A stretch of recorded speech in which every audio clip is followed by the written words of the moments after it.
companies floated Coca company, form the company and sell it if anybody comes at some premium or whatever, so that the new investor will get the ready company to run. And the people used to form the company, never used to put any money or put at a very end moment and late date and have the share transfer done. But now that is addressed completely. You cannot form a company, you cannot commence in a business unless and until the subscriber's money has been paid off. Verification of registered office, another important thing. Professionals have to certify the forms that the registered office of the company is there, he has gone and kind of visited and seen that the registered office is existing. These are the things which needs to be ensured before any company is formed. Section 185 of the Companies Act, similar to what was there under Section 295 of 1956. 295 was never applicable to private company. 185 is applicable to various situations. And as per 185, a company cannot give loan to any director or to any other person in whom director is interested. So there is this explanation clause A to E, which are based on long list of parties to whom company, whether private company or public company, cannot give loan. And one of the person is private company in which the director is the director of company. So if my director, whether I am a private company or a public company, if he is a director in another private company or if he is even a shareholder in that company, then by law I cannot give any loan. The only exception provided is if there is a common director and if that borrower is the wholly owned subsidiary, then only the exemption will be available. Otherwise, no exemption will be available. So normally the group companies which used to be there, you form several group companies, keep transferring funds. So the reason for this is side effects are very severe because fund transfer is always possible. Deposit provision under 58A always allow you to have an intercorporate deposit exempt. So while it is exempt as far as the borrower is concerned, if 185 is attracted and under W there is a WOS and a holding company relationship, fund transfer from the lender will not be possible at all. Maybe one reason why the government has put this is to address siphoning of the funds. Company raise money, promoter raise money from public, put it in some group companies, and then after a couple of years down the line, there is a big hole in the company which is borrowing money from public. So I think that must be the main reason why this condition is put. Except ODM subsidiaries, there is no relaxation whatsoever. Company has power to strike off the name if the subscribers to the memorandum have not paid money within 180 days. This point actually needs to be clubbed with the earlier one. So while the declaration is required to be given by all companies to start the business or borrow money, this has to be read in connection with the second item of bullet. So more or less, the maximum time you have is 180 days. So within 6 months, you need to put the money, otherwise you cannot commence business and you will actually go into striking off by the ROC. If you put money, don't start business, again then you have only 1 year to venture into any possibility of doing business, or else again you will be ROC can serve one of these for starting. Related party transaction. This has become a big headache, especially for listed companies. Companies have its own requirement. Section 177 requires audit committee to approve related party and also any changes that are happening in the related party transaction. Section 188 says that following list of related party transactions. So related party list is anyway very wide under section 276. List of transactions which gets covered under 188 is also substantially wide.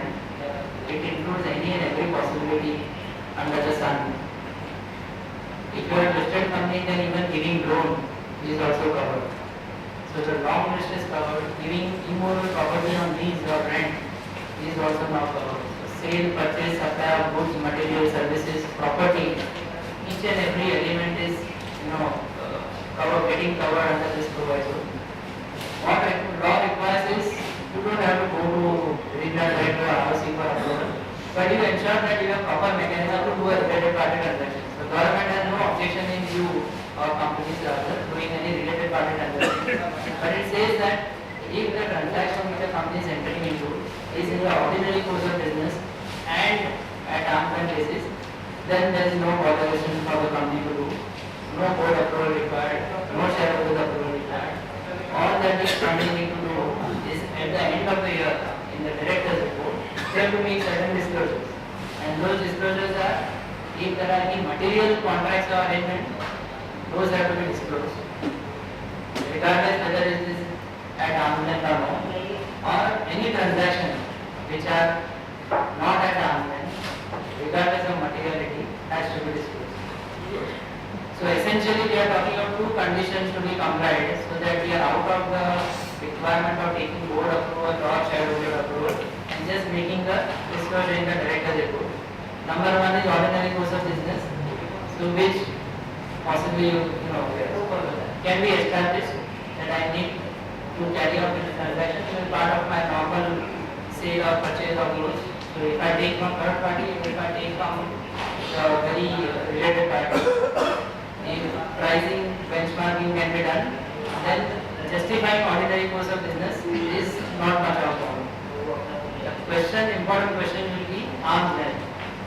While in a worst case scenario one can live with the fact that transaction is entered, it is not in ordinary course of business for whatever reason, I need to go to board or shareholder approval, I have taken time. You can't live with the situation that transaction is not at arm's length. The moment you get into that situation, while you will take board approval and shareholder approval, either one will be sitting right next to you saying that why it is not an arm's length, and will have a severe consequence in terms of your income tax assessment. So that's why company need to ensure that related party transactions are compliant. Now these provisions are applicable to private companies also. Section 184, the disclosures of interest by directors. Under section 299 of 1956 Act, while 24AA was mentioned, it was not a mandatory requirement for the directors to disclose their holding.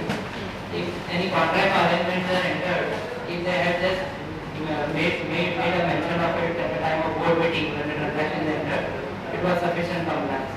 Now this declaration is required to be given by all directors mandatorily, and it should be given in the first board meeting of the financial year. So somewhere April, May, June, whenever the meeting is held, this declaration has to be given. What the section says that the interested director has to disclose their interest of a list of parties and where they are interested. If any contracts or arrangements are entered into by the company and those parties, then he cannot participate in any decision of that contract at all. Section 299, 300, 301 exempted private companies directors from transacting and participating in that particular matter. Private company director can always vote in a particular contract where he is interested. Now Companies Act 2013, 184 section does not allow even private company's director to vote in that matter. So if there is a related party transaction and if both directors are interested, the board is not competent to act. Then they will go to shareholders. I am talking of a scene. Let's say that a transaction is not in the ordinary course of business. There are two directors who are the directors as well as shareholders. So you can't transact because of section 184. So even if you had to take board approval, because of under 188, because of section 184, you are debarred from participating. So you have no choice but to take it to the shareholders. And under section 188, it is said that if you are entering into any contract or arrangement with a related party, then no related party shall vote at the meeting. So here the whole mechanism fails, because now we have got into no situation. Neither you can go to board, the board is not competent under 184. And 188 says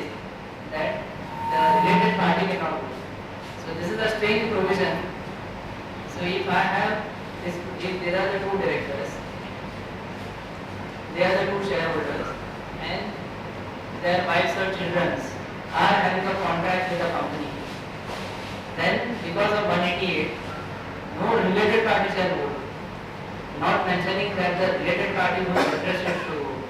So by default, all related parties are kind of taken out. The whole mechanism of taking board approval, shareholder approval completely fails. I think this is not an uncommon situation in case of private companies. So private companies have to ensure that it is in ordinary course of business and all that. Otherwise, the mechanism function. Approval function doesn't work. When you go to central government, No, there is no provision to go to central government as well. So submissions are made to the ministry to clarify the situation, to say that under 188, when you are prohibiting a related party to vote, you make that provision to the related party with whom company is entering into contract, not with other non-interested related party. So while there may be a host of related parties, but if you are entering into contract with a particular company, if he is holding shares or whatever are interested, then you divide. Then you continue. Issue of shares, section 81. Private companies could always issue shares without much of a headache. Under the new law, a private company can raise money through private placement or right issue or bonus issue. Public company can add it to a prospectus or a public issue. But the rules which are dealing with private placement, right issue, bonus issue, shares with differential voting rights, all are made applicable to private companies as well. If you want to do any private placement, which is in simple term preferential allotment. So the term has just changed. Previously it was preferential allotment, now we call it private placement. Basically you offer shares to non-shareholders or not to the existing shareholders on pro rata basis. So if a company wants to do any private placement of shares, then offer or limitation should be to 50 or less percent. It can't be more. So which is fair point. The offer document which I offer must be addressed with that particular person. It can't be open-ended. No Sahara case will be allowed. So that is this provision is a side effect of Sahara. That's why even private companies are coming. So there are various lessons which the government has learned, and that's why the provisions are made applicable to more and more classes of companies. Disclosure in private placement offer. Most of disclosures have been made. Any litigation that is filed by government or ministry has to be disclosed in the private placement document. So that will be filed with the ROC, and that will become obviously a public knowledge. Allotment has to be done within specified time. Under the old law, public companies, there was a separate rule, there was an amendment made in 2011 in December, where it says that if a public company wants to raise funds through private placement, they have to open a separate bank account, put money over there, ensure that you allot within 60 days. Once you allot, then the money becomes free. Private companies, there is no such requirement applicable. Now even private companies, they have to ensure that there is a separate bank account open, money are parked separately. Only when the allotment is done, then only the money can be released. Otherwise, the money becomes untouched and unusable till the allotment happens. Valuation of shares, mandatory, it has been made mandatory for all companies for various issue of shares. So except right issue, preferential issue, shares with differential voting rights or public issue, everything one has to ensure that there is a valuation done by a registered valuer. Presently, registered valuer provisions are not notified. The government is evolving the mechanism to have a registered valuer impaneled with them. So till that time, any rule comes, the rules, different parts have provided that a practicing CA or a merchant banker can do the valuation, but for a practicing CA, they have to be minimum 10 years in practice. See, if a private company wants to issue shares today on a preferential allotment basis, valuation is needed, and it has to be done by a CA which is of minimum 10 years of experience in the practice. Right issue, bonus issue, shares with differential voting rights, all brought all covered under the all applicable to private companies as well. Right issue, if a private company wants to do, then there is a requirement of issue a letter of offer to existing shareholders. The offer has to remain open for minimum 15 days. So if there is a dire need of funds, the issue has to remain open for 15 days, maximum for 30 days. During this time, investor can put money, shareholders, other existing shareholders can put money. Thankfully, the requirement of opening a separate bank account is not mentioned by a private for a right issue. So if a company wants to do right issue, money can be used immediately once a particular shareholder has given towards the application. But this requirement of filing of letter of offer, host of disclosures, everything becomes applicable. If a company wants to do bonus issue, there is no need at all to pass any shareholders approval. Now the new law requires all companies doing bonus issue have to take shareholders approval. If a board recommends bonus, then they can take back. They have to ensure that ultimately the bonus is declared, unless the shareholder refuses. If there is a default by a company in payment of fixed deposit or interest, then they can't declare any bonus issue. Also, if there is a default by the company for payment of statutory dues to its employees, like PF, gratuity, bonus, etc., then that company is debarred from doing any bonus issue. Also, if the company has a trend of distributing dividend for years together every year, and in 1 year it decides to reward shareholders by bonus, they have to continue declaring dividend and then declare bonus. Section 84 of the Companies Act and Section 90 of 1956 had a lot of relaxation for private companies as far as any shares they want to issue which are offer differential voting rights. There are separate rules issued by the government on issue of shares by differential voting rights, but those are applicable to public companies only. Private company, there was no challenge whatsoever, because the very act provided that if your article has a relaxation, you can go ahead and issue any kind of shares. So typically this happens in sectors like telecom, real estate, infrastructure, where somebody has put equity and then there is an investor who has put shares, obviously with the intention that he will get higher dividend or higher voting rights or higher returns. So he has some added extra benefits. So they subscribe by way of differential voting rights. Now that differential voting rights as completely, that provision is made applicable to all companies. So private company, public company, no distinction. Any company which wants to issue shares with differential voting right, the maximum amount they can issue is 26% of total paid up capital post issue. Company need to have a profit track record for last 3 years. So this is a no starter as far as the startups are concerned.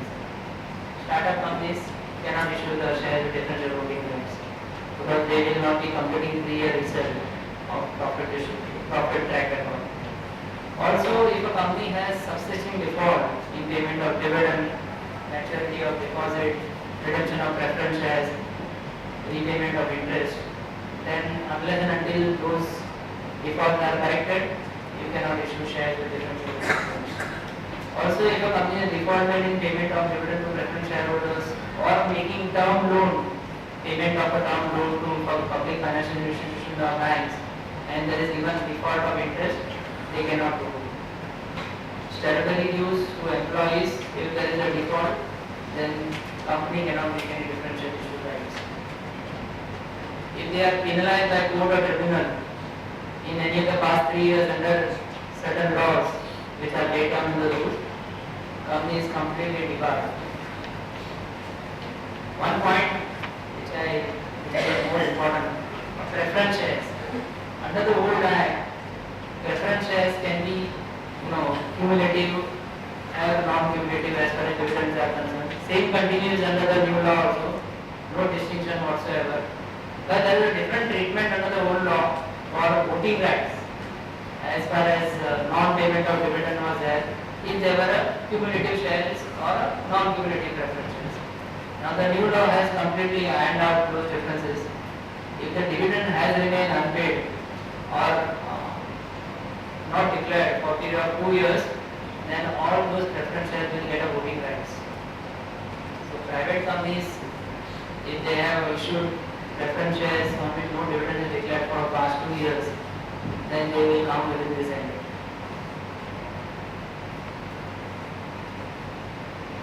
So as I mentioned, various prescribed class of companies are laid down. These are just as a instance where even a private company gets covered in the prescribed list of prescribed class of companies. Internal auditor is mandatory for a private company having turnover of 200 crores of borrowings or outstanding loans of 100 crores or more. Rotation of auditor is also made applicable to a private company if the capital is 20 crore or more or borrowings of more than 50 crores. So the age-old relations, because the rotation will have a life of only 3 years as far as the audit continuity is concerned. CSR Constitution Committee as well as the very applicability of CSR, no distinction between private company and public company. This is a fair point. So if a private company has a net worth of 500 crores, a turnover of 1000 crores or a mere profit of 5 crores, and this profit is a profit before tax, not profit after tax. A meager profit of 5 crores will require all the companies to have CSR contribution and also to have a CSR committee. In the rules they have made some relaxations saying that if a private company or any company which are not required to have independent directors, then those companies can continue with their existing directors. No need to have independent directors. Annual return which has to be certified by practicing CS. So if the turnover is 50 crores or more or capital of 10 crore or more, it will require attestation from the practicing CEs. So mainly, what are the differences under the old act and the new act as far as private companies are concerned? Number of members increased from 50 to 200, so that gives added window for the company to raise funds from friends and relatives. Commencement of business, private company could have started business on day 1 of incorporation. Now they can't do unless and until those filings are done with the ROC. Issue of shares was always an easy affair for a private company. Now whether it's a right issue or preferential issue, the treatment for private and public company is at par. Various filings have to be done with the ROC, opening a separate bank account in case of preferential issue, and then only the funds can be used. Shares with differential voting rights, again, they are made applicable to private company as well. Acceptance of deposit from relatives of directors, always allowed under the new law. So under the director is a member, and then you comply with the acceptance of deposit rules as far as the members are concerned, which is providing security and insurance. Insurance requirement is done away for 1 year. The reason for this is not that NCA is having any mercy on the company. There are no insurance products available for giving deposit, insurance on the deposit. That is a challenge.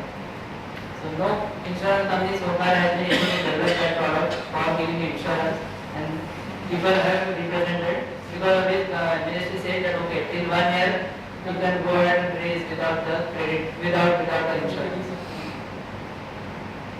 Consent to act as director, it is made mandatory for all companies. Even a private company need to give that. Director of a private company need to give this declaration.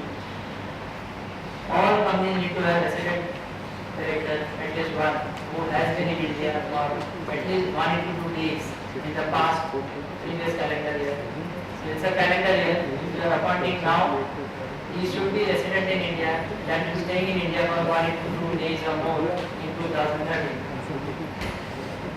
Loan to directors, interested parties, very few exceptions. Private companies are completely covered in the all compliances. Disqualification of director.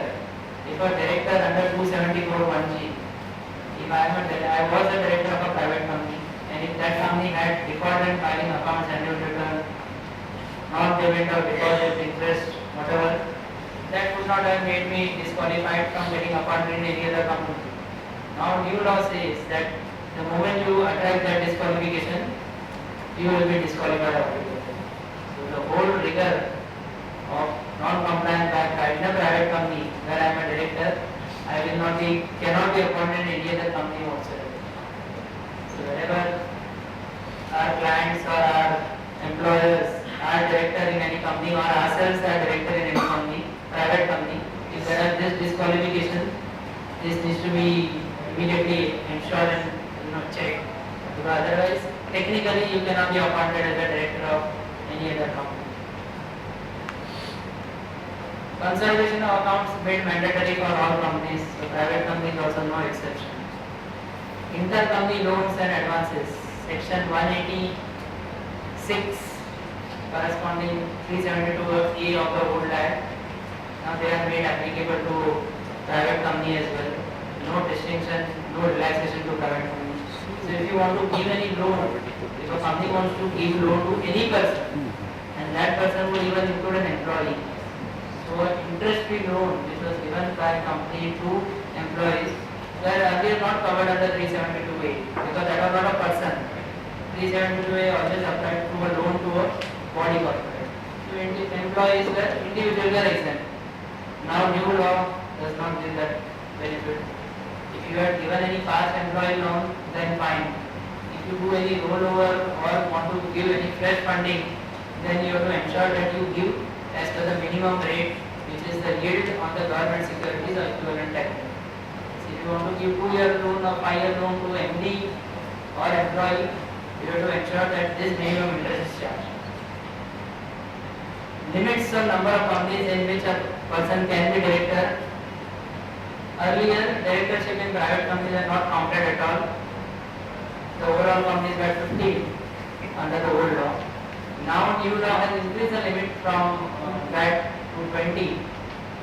So I can be director of maximum 20 companies, but a public company will be only 10.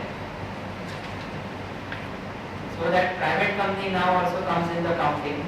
If I am a director of section 25 company or an alternate director, all those positions have to be considered. One interesting provision which is coming here is that if a private company is a holding or subsidiary of a public company, so private company which is subsidiary of public company is fine, it's a public company, so it will come in the 10 number counting. But if a private company is a holding company of a public, of any company, then that private company will be considered a public company for counting number of directorships of it. So that is a surprise proviso which is there, explanation provided in another act. So while counting the number of directorship, all this will be capped. You can't be director of any number of companies. So law has come out with very new innovations and new provisions. OPC is one of them. So if a sole proprietor wants to do business, it can do so by starting the OPC. It's a one-person company. One-person company means a company which has only one person as a member. So sole proprietorship can be converted into a OPC. The provision, what are the implications of the Income Tax Act right now are not laid down, but hopefully in this budget we can hear some relaxation from Finance Minister on that front as well. So there will be incentive for the proprietor to convert into company. Main advantage is the liability will become limited because sole proprietor will have unlimited liability. Who can form a OPC? Only a natural person can form it. So form a company cannot form a OPC. Only an individual can form OPC, and an individual can form only one OPC. He can't form several of the OPCs. Law requires that if I form a OPC, the nominee name I must lay down specifically. Name of the company typically will be then whatever XYZ OPC or XYZ one-person company. That's a requirement, so that the other party will be able to, the third parties who are able to transact, who are transacting with the company,